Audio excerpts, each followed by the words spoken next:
এই পৃথিবীতে একজন মুমিন সবচাইতে বেশি ভালোবাসবে আল্লাহ তাআলাকে। কাকে? নয়েজ হবে না, কোনো নয়েজ হবে না, আওয়াজ ক্লিন করেন একেবারে, বুঝেন নাই? একেবারে নেট অ্যান্ড ক্লিন। এই নয়েজ কেন? এই পৃথিবীতে আল্লাহ তাআলা এবং তার রসুলকে সর্বাধিক ভালোবাসতে হবে, এটা মুমিনের ঈমানের দাবি। আল্লাহ রাব্বুল আলামিন ও কোরআনুল কারীমের মধ্যে বলেন, ওয়াল্লাযীনা আমানু আশাদ্দু হুব্বাল লিল্লাহ, যারা ঈমানদার আল্লাহর জন্য তাদের ভালোবাসা হলো সুদৃঢ়। আল্লাহর জন্য তাদের ভালোবাসা কেমন? সুদৃঢ় ভালোবাসা। বলে সবচাইতে বেশি মুমিন আল্লাহ তাআলাকে ভালোবাসে। এর পর মুমিন সবচাইতে ভালোবাসবে কাকে? বলে মুহাম্মাদুর রাসূলুল্লাহ সাল্লাল্লাহু আলাইহি ওয়াসাল্লামকে। এই পৃথিবীর মধ্যে যত ভালোবাসা আছে সব ভালোবাসা, মহব্বত, এগুলার সম্পর্ক হলো সম্পর্কের সাথে। আর আল্লাহ এবং তার রসুলকে ভালোবাসা, এটার সম্পর্ক হলো ঈমানের সাথে। কিসের সাথে? ঈমানের সাথে। তার মানে আল্লাহ এবং রসুলের প্রতি ভালোবাসা, এ ভালোবাসা কোনো কারণে কোনো সময় কমার সুযোগ নাই। আল্লাহ এবং রসুলের প্রতি ভালোবাসা কখনো কমার সুযোগ আছে? কিন্তু এই পৃথিবীতে সন্তানের ভালোবাসা পিতার প্রতি, পিতার ভালোবাসা সন্তানের প্রতি, এটা ঈমানের কারণে, দ্বীনের কারণে কমতেও পারে, বাড়তেও পারে। কথা বুঝতে পারতেছেন? মনে করেন আপনিও আপনার পিতাকে ভালোবাসেন, আমিও আমার পিতাকে ভালোবাসি। ঈমানের কারণে এই ভালোবাসা শত্রুতায় পরিণত হতে পারে, কিন্তু আল্লাহ এবং তার রসুলের প্রতি ভালোবাসা, এটা কমার কোনো কারণ নাই। কমবে কার? বলে ঈমান ডাউন হবে যার, আল্লাহ এবং রসুলের প্রতি ভালোবাসা কমবে তার। এই জন্য ঈমানদার আল্লাহ এবং তার রসুলের জন্য এই পৃথিবীর সব কিছু করতে পারে। ঈমানদারের আল্লাহ এবং তার রসুলের জন্য সব কিছু করার চিন্তা ভাবনা, টেন্ডেন্সি থাকতে হবে। কারণ আল্লাহর জন্য করা, আল্লাহর জন্য ভালোবাসা, এটা পূর্ণাঙ্গ ঈমানদার হওয়ার অন্যতম কারণ। রাসূল আকরাম সাল্লাল্লাহু আলাইহি ওয়াসাল্লাম পরিপূর্ণ ঈমানদারকে, কে তার ঈমানকে পরিপূর্ণ করতে পেরেছে, এ কথা বলতে গিয়ে আল্লাহর প্রতি ভালোবাসার কথা উল্লেখ করেছেন। যেহেতু ঈমানদারের ভালোবাসা সুদৃঢ়, সে ভালোবাসা কেমন হওয়া দরকার? রাসূলুল্লাহ সাল্লাল্লাহু আলাইহি ওয়াসাল্লাম বলেন, মান আহাব্বা লিল্লাহ ওয়া আবগাদা লিল্লাহ ওয়া মানাআ লিল্লাহ ওয়া আ'তা লিল্লাহ। আল্লাহ রাব্বুল আলামিন বলেন, মান আহাব্বা লিল্লাহ, যে ভালোবাসলো আল্লাহ তাআলার জন্য তথা আল্লাহ তাআলার সন্তুষ্টির জন্য, ওয়া আবগাদা লিল্লাহ, যে কারো সাথে শত্রুতা পোষণ করলো আল্লাহ তাআলার সন্তুষ্টির জন্য, ওয়া মানাআ লিল্লাহ, কাউকে কিছু থেকে বাধা প্রদান করলো আল্লাহর জন্য, ওয়া আ'তা লিল্লাহ, কাউকে কিছু দিল, প্রদান করলো আল্লাহ তাআলার জন্য। নবীজি বলেন, ফাকাদ ইস্তাকমালাল ঈমান, সেই ব্যক্তি অবশ্যই তার ঈমানকে পূর্ণ করলো।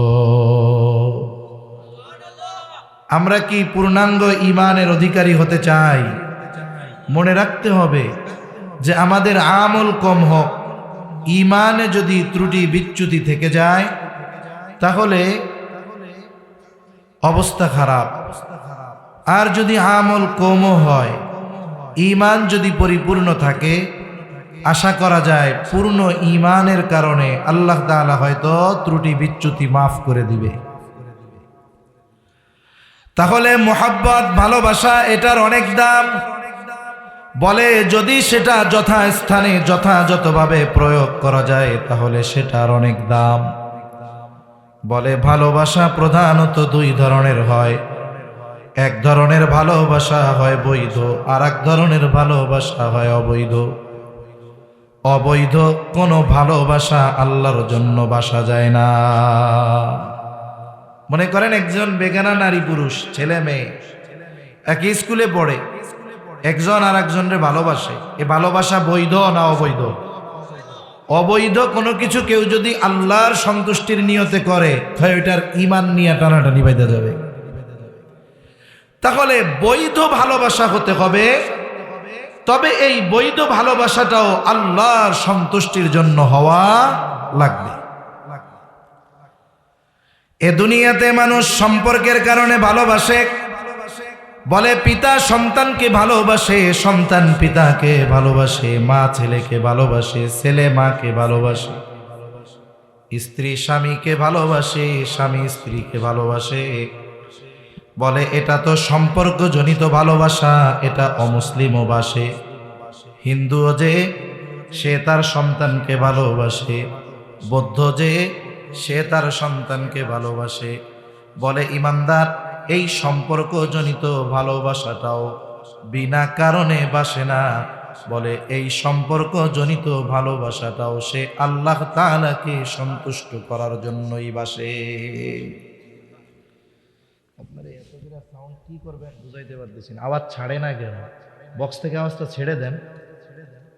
কি করেন ভাই? এত বড় একটা নিয়ে আসছেন, এই দুই বক্স চালাইতে এত কিছু লাগে? এখন ঠেলা মুখের কাছে দিবেন? আমি আর উঠাই না, দেন সামনের দিক দেন তো।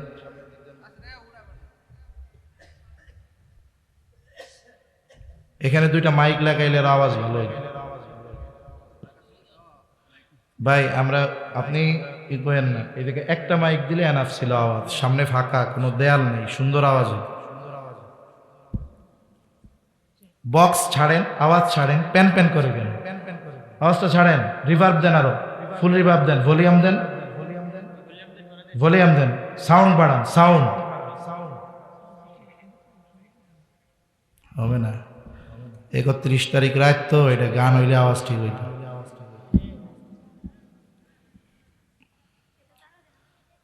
তাহলে মুমিন সম্পর্কের ভালোবাসাও বাসবে কার জন্য? আল্লাহ তাআলার জন্য। ইকো দিবেন না, ইকো দিবেন না, রিভার্ব দেন, ভলিউম দেন। আপনার সব বন্ধ করে শুধু ভলিউম দেন আর টোন দেন। সব বন্ধ করেন, সব সব বন্ধ। হ্যাঁ, সাউন্ড দেন, শুধু ভলিউম দেন, আরো টোন দেন, টোন দেন, টন টন করেন আওয়াজ, বেস কমাবেন। হ্যাঁ, আওয়াজ টন টন করেন। হ্যাঁ ঠিক আছে, এরকমই থাক দরকার হয়। তাহলে মুমিন সম্পর্কজনিত ভালোবাসাও কার জন্য বাসবে? জোরে বলেন, কার জন্য? পিতা সন্তানকে ভালোবাসবে, সন্তান পিতাকে ভালোবাসবে আল্লাহ তাআলার জন্য। স্বামী স্ত্রীকে, স্ত্রী স্বামীকে ভালোবাসবে আল্লাহ তাআলার জন্য। তাহলে সম্পর্কের ভালোবাসা তো আছেই, আবার এই ভালোবাসা যেহেতু বৈধ ভালোবাসা, এই ভালোবাসা যদি একে অপরে আল্লাহর সন্তুষ্টির জন্য বাসে, বলে তাদের এই সম্পর্কজনিত ভালোবাসাটা ইবাদত বলে গণ্য হয়ে যাবে। তাহলে সন্তান যদি পিতাকে, পিতা যদি সন্তানকে এই নিয়তে ভালোবাসে যে আমি আমার ছেলেকে ভালোবাসতেছি কার সন্তুষ্টির জন্য? স্বামী স্ত্রীকে ভালোবাসতেছে কার সন্তুষ্টির জন্য? বলে যদি আল্লাহর সন্তুষ্টির জন্য তাদের এই বৈধ ভালোবাসা হয়, তাহলে এটা তার আমল নামায় ইবাদত বলে গণ্য হয়ে যায়। সুবহানাল্লাহ।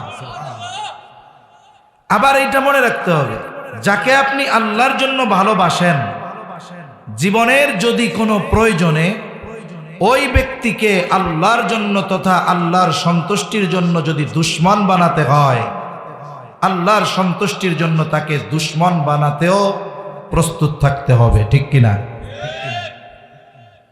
এই জন্য এর পর নবীজি বলেন ওয়া আবগাদালিল্লাহ, নবীজি সাল্লাল্লাহু আলাইহি ওয়াসাল্লাম বলেন সে শত্রুতা পোষণ করে আল্লাহ তাআলার জন্য।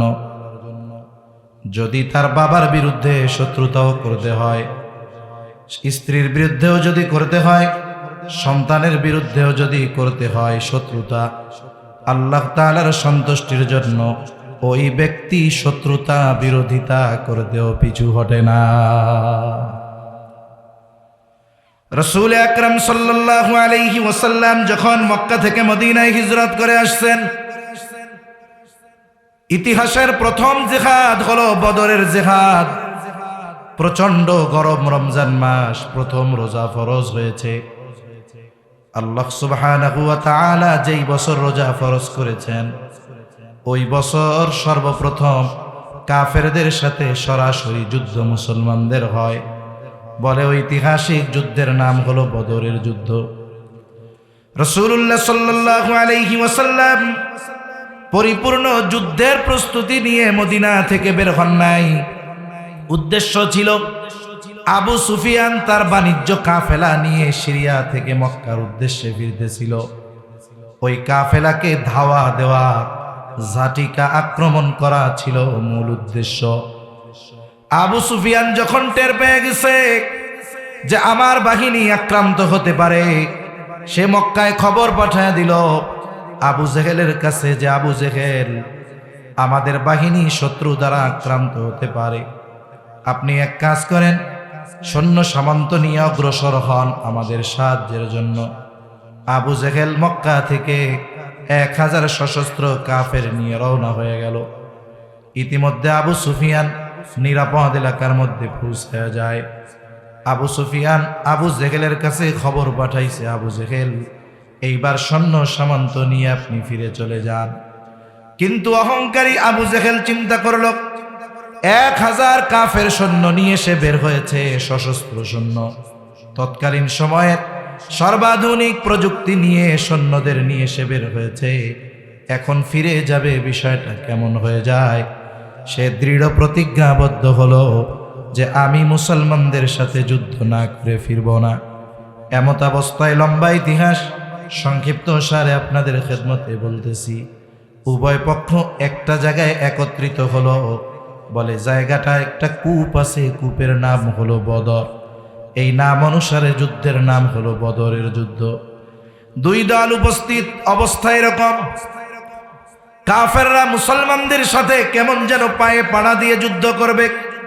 নবীজি পরিপূর্ণ যুদ্ধের জন্য প্রস্তুতি নিয়ে আসেন নাই, এই জন্য সাথে অস্ত্র কম, সৈন্য কম।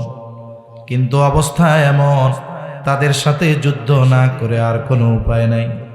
নবীজি সাল্লাল্লাহু আলাইহি ওয়াসাল্লাম এইবার সাহাবায়ে কেরামদের নিয়ে বসলেন পরামর্শের জন্য কি করা যায়। সর্বপ্রথম পরামর্শ চাইলেন মুহাজিরদের কাছে, কারণ মক্কা থেকে যারা আক্রমণ করার জন্য এসেছে, যুদ্ধ করার জন্য এসেছে, মুহাজিরদের কেউ বাবা, কেউ সন্তান, কেউ বা ভাই, কেউ বা পাড়া প্রতিবেশী। যুদ্ধ অন্য কারো বিরুদ্ধে করতে হবে না, দেখা যাবে বাবার সন্তানের বিরুদ্ধে যুদ্ধ করা লাগবে, সন্তানের বাবার বিরুদ্ধে যুদ্ধ করা লাগবে। এই জন্য প্রথম মুহাজিরদের পরামর্শ নবীজি চাইলেন।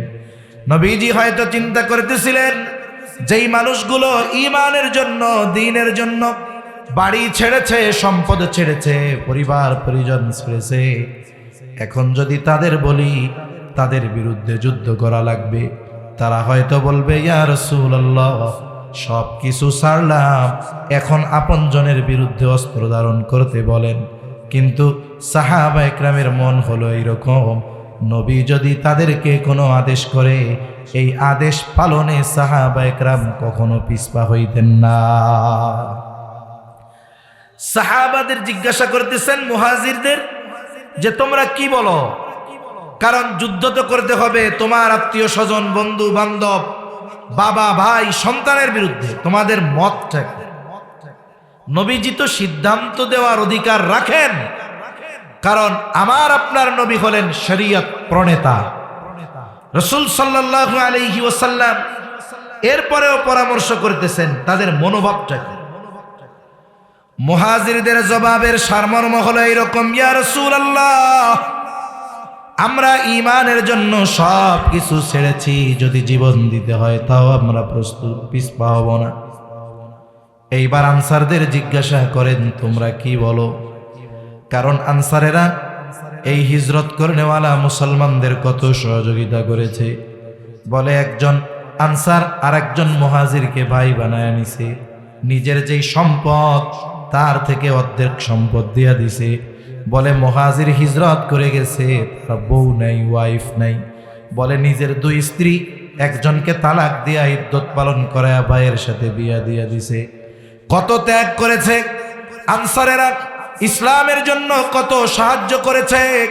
নবীজি হয়তো চিন্তা করতেছিলেন তারা হয়তো বলবে এত কিছু করলাম এখন আবার যুদ্ধ করতে বলেন নাকি।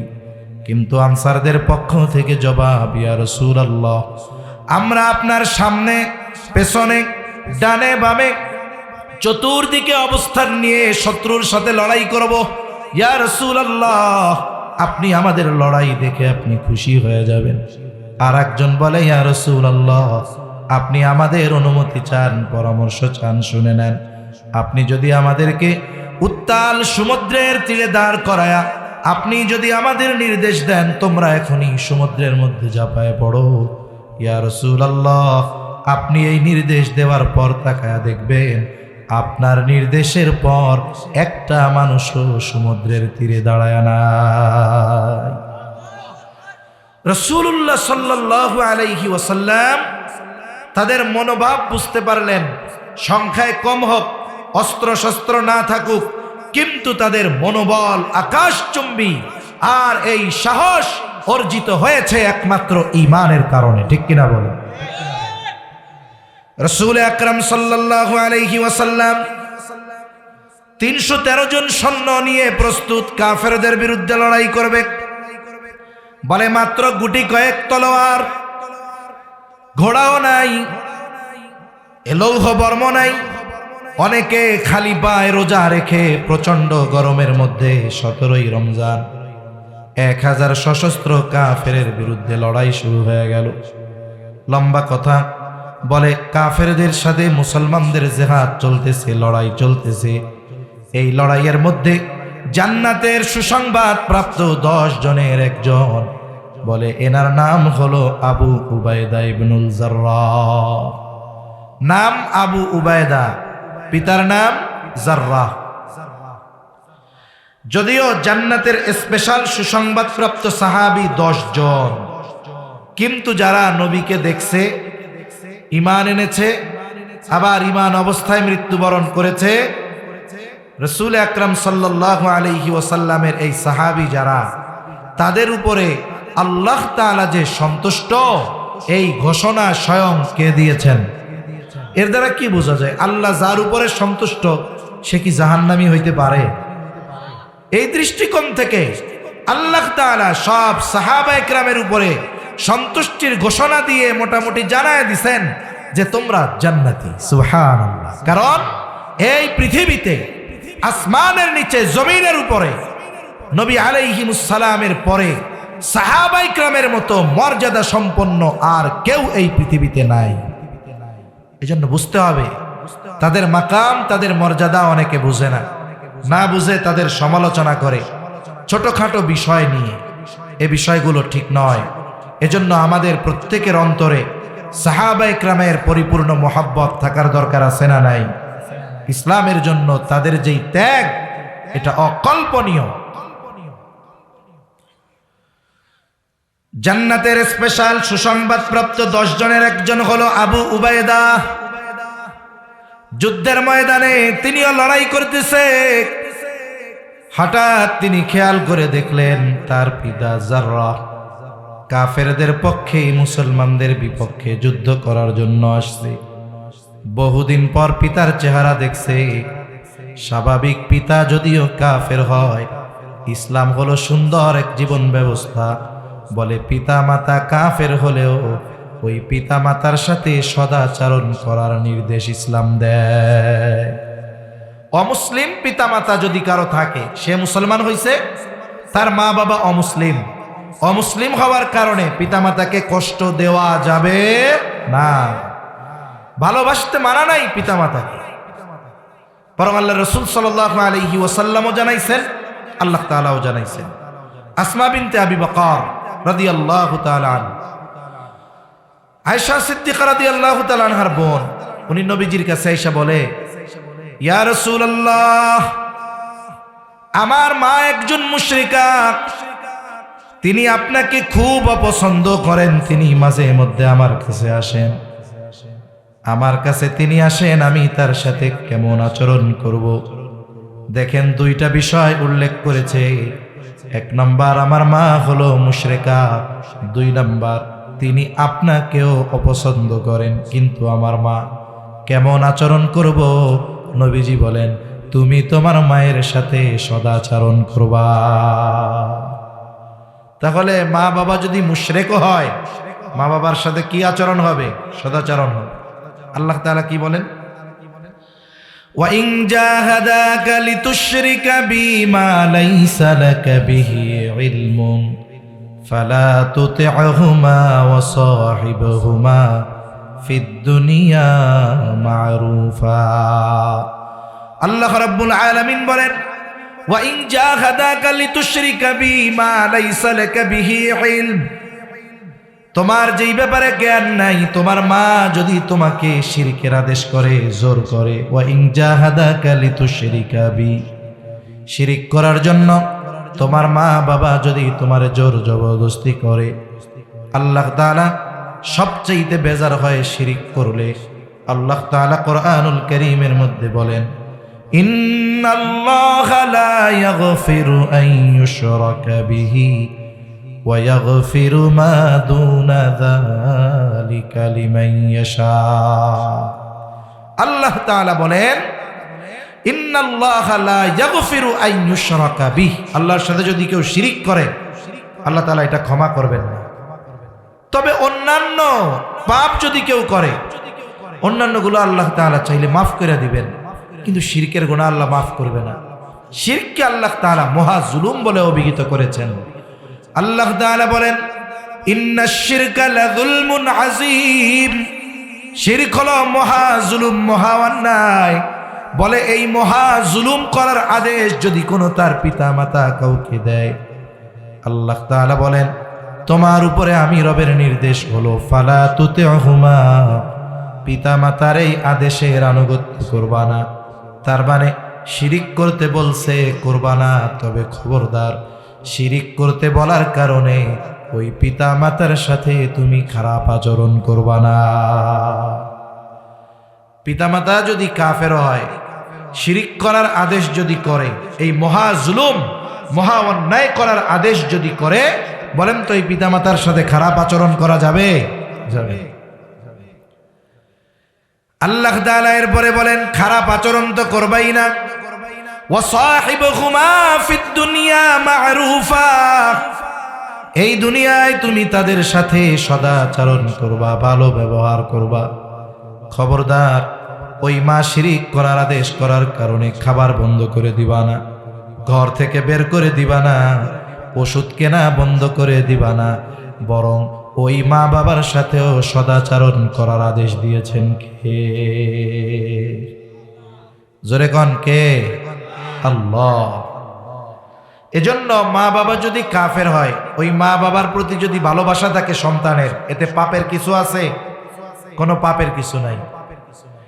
আবু উবাইদা জিহাদের ময়দানে তাকায় দেখি বাবা জাররাহ কাফেরদের পক্ষে মুসলমানদের বিপক্ষে যুদ্ধ করতেছে।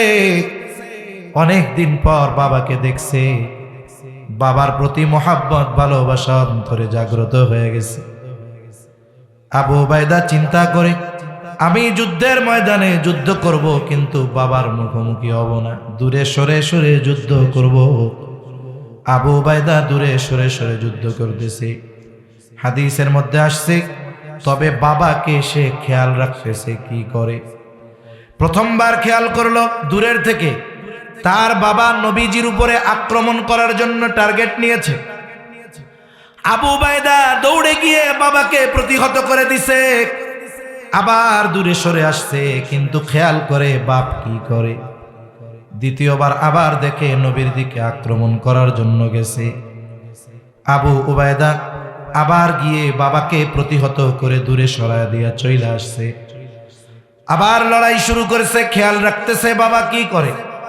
আবার যখন তৃতীয়বার আবু উবাইদার বাবা জাররাহ নবীর উপরে আক্রমণ করার প্রস্তুতি নিয়েছে, এইবার আর আবু উবাইদা ধৈর্য ধরে নাই, নিজে গিয়া বাবার সাথে লড়াই শুরু করে দিয়েছে। পরীক্ষা, যুদ্ধের ময়দান, পিতা পুত্রের সম্পর্ক আছে। এই সম্পর্কের চাইতে বড় সম্পর্ক হলো ঈমানের সম্পর্ক, ঠিক কিনা বলেন? ঈমান আর এ লড়াই বাপ আর সন্তানের লড়াই নয়, এ লড়াই শুরু হয়েছে ঈমান আর কুফুরের লড়াই, ঠিক কিনা বলেন? ঈমান আর কুফুরের লড়াই যখন শুরু হবে, ঈমানদার কুফুরির পক্ষে কে আছে, সে সন্তান হোক বাবা হোক, দেখার সুযোগ নাই, কারণ তখন লড়াই চলতেছে ঈমান আর কুফুরের। ঈমানের পক্ষ থেকে ঈমানদার কুফুরিকে মূলোৎপাটন করার জন্য বাবাও যদি হয় সন্তানও যদি হয় ছেড়ে দিবে না, ঠিক কিনা বলেন? বাপ বেটার লড়াই শুরু হয়ে গেছে। ইতিহাস, কে বিজয়ী হয় এই লড়াইয়ে? পিতার ভালোবাসা বিজয়ী হয় না, ঈমানের মোহাব্বত, আল্লাহর মোহাব্বত বিজয়ী হয়। কঠিন এক পরীক্ষা। বাপ বেটার লড়াই শুরু হয়ে গেল। লড়াইয়ের একটা পর্যায়ে আবু উবাইদা নিজের হাতে নিজের বাবা জাররাকে দুনিয়া থেকে চিরতরে বিদায় করে দেয়। পিতার হাতে, সন্তানের হাতে পিতা শেষ। যুদ্ধ শেষ হইছে, কাফেররা বলা বলি করে, দেখ মুহাম্মাদের অনুসারীরা কেমন, এরে আব্বারে হত্যা করে ফেলে, বাপরে মেরে ফেলে, কেমন ধর্ম দেখছো? যেই ধর্মে দীক্ষিত হইলে এরা এত খারাপ হয়ে যায় যে নিজের বাপরেও হত্যা করে ফেলে। বলা বলি করতেছে কারা? কাফেররা। এমন এক পরিস্থিতি হবে রাসূল আকরাম সাল্লাল্লাহু আলাইহি ওয়াসাল্লাম তো জানতেন না। আল্লাহ রাব্বুল আলামিন এই ঘটনাকে কেন্দ্র করে আয়াত নাজিল করেছেন। আল্লাহ তাআলা বলেন, লা তাজিদু কওমান ইউমিনুনা বিল্লাহি ওয়াল ইয়াউমিল আখির ইওয়াদ্দুনা মান হাদ্দাল্লাহা ওয়া রাসূলাহু ওয়ালাউ কানু আবাআহুম আও আবনাআহুম আও ইখওয়ানাহুম আও আশীরাতাহুম উলাইকা কাতাবা ফি কুলুবিহিমুল ঈমানা ওয়া আইয়াদাহুম বিরূহিম মিন। আল্লাহ তাআলা বলেন, লা তাজিদু কওমান ইউমিনুনা বিল্লাহি ওয়াল ইয়াউমিল আখির, এমন সম্প্রদায় যারা আল্লাহর প্রতি, আখিরাতের প্রতি ঈমান এনেছে, এদেরকে আপনি এমন অবস্থায় কখনোই পাবেন না যে ইওয়াদ্দুনা মান হাদ্দাল্লাহা ওয়া রাসূলাহু, বলে যারা আল্লাহ এবং তার রাসূলের প্রতি বিদ্বেষ লালন করে, এই ধরনের মানুষকে তারা ছেড়ে দেয় বা এই ধরনের মানুষের সাথে তারা সম্পর্ক রাখে, এমন আপনি কখনো পাবেন না। তার মানে যারা আল্লাহ এবং তার রাসূলের উপরে ঈমান এনেছে, ওই মানুষগুলো আল্লাহ এবং রাসূল বিদ্বেষী যারা, এদের সাথে কোনো সম্পর্ক রাখে না। বলে ওই আল্লাহ এবং রাসূলের বিদ্বেষ লালনকারী, ওয়ালাউ কানু আবাআহুম, যদি আল্লাহ এবং রাসূলের ওই দুশমন যদি তাদের বাবাও হয়, আও আবনাআহুম, যদি তাদের সন্তানও হয়, আও ইখওয়ানাহুম, যদি তাদের ভাইও হয়, আও আশীরাতাহুম, এক কথায় পাড়া প্রতিবেশী যে হয় হোক না কেন, আল্লাহ এবং রাসূলের বিদ্বেষকারী যারা, ঈমানদার তার বাপ হলেও তাকে ছেড়ে দেয় না।